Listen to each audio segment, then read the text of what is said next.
Mon ami, mais que s'est-il donc passé pour que l'air soit aussi pollué? Remontons dans le passé de notre atmosphère pour comprendre sa fragilité et l'importance de la préserver. Il y a 4,5 millions d'années, bien après le Big Bang puis la naissance du Soleil, la Terre est née, sans atmosphère.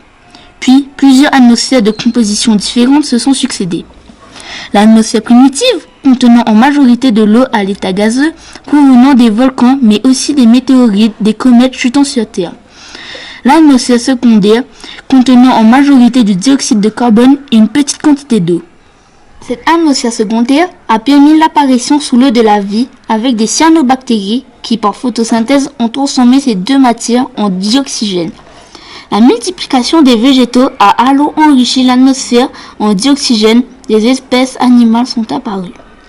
L'apparition de l'ozone qui filtre une grande partie des rayons UV dans l'atmosphère a montré son rôle nécessaire en permettant à la vie de sortir de l'océan. Il y a moins de 375 millions d'années, l'appauvrissement de l'atmosphère en CO2, responsable de l'effet de serre, a provoqué une glaciation de notre planète, provoquant une extinction massive de la vie animale et végétale.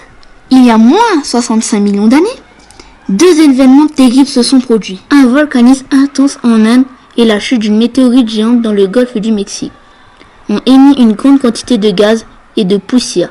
Cette modification de composition de l'air a entraîné une cinquième extinction massive de 65% des espèces, dont les dinosaures. Depuis la création de la première machine à vapeur de James Watt en 1769, le monde industriel n'a cessé d'évoluer en émettant de différents gaz, modifiant la composition de l'atmosphère. Que faire? L'histoire nous montre bien que la composition de l'atmosphère a eu un impact direct sur la vie.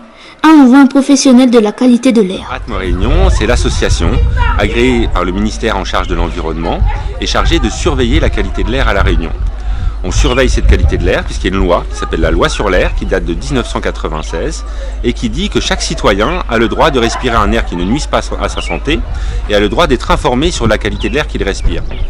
Selon les typologies de stations, on ne mesure pas les mêmes choses. C'est-à-dire qu'on ne va pas mesurer les mêmes choses à côté du trafic automobile ou à côté d'une industrie ou à côté du volcan.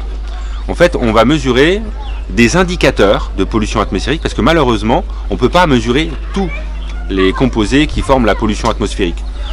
Pour vous donner une idée, la fumée de cigarette, c'est plus de 4000 substances différentes qu'on respire en fumant de cigarette.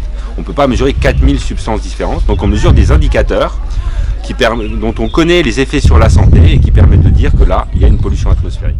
La qualité de l'air évolue en continu en fonction de ce que les voitures, les usines, ce qui pollue émet, et ensuite de la météorologie. S'il n'y a pas de vent, ça va rester là quelques temps. S'il y a du vent, ça va se disperser. Et en se dispersant, les quantités, plus on est loin de la source, vont baisser. Donc plus on est loin d'une source de pollution, moins on va subir de pollution. Donc ça, c'est quelque chose qui évolue en continu. Les principaux polluants de l'air, en fait, c'est toutes nos activités et tout ce qui est issu de nos activités. Alors nous, on mesure dans nos 17 stations de surveillance le dioxyde de soufre à proximité des sites industriels, comme les centrales thermiques. On mesure le dioxyde de soufre aussi à côté du volcan, parce que le volcan en éruption volcanique émet des grandes quantités de dioxyde de soufre.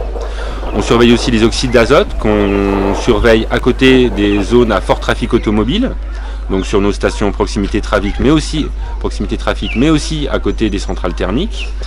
On mesure l'ozone, on mesure les fines particules en suspension, et on mesure le monoxyde de carbone et le benzène. Tous ces polluants, ils viennent en gros, dès qu'on va brûler quelque chose, et surtout du pétrole ou du charbon, on va émettre principalement ces composés-là, qui sont réglementés dans l'air. Donc on sait qu'à partir d'une certaine quantité dans l'air, quand on va les respirer, ça peut causer des problèmes.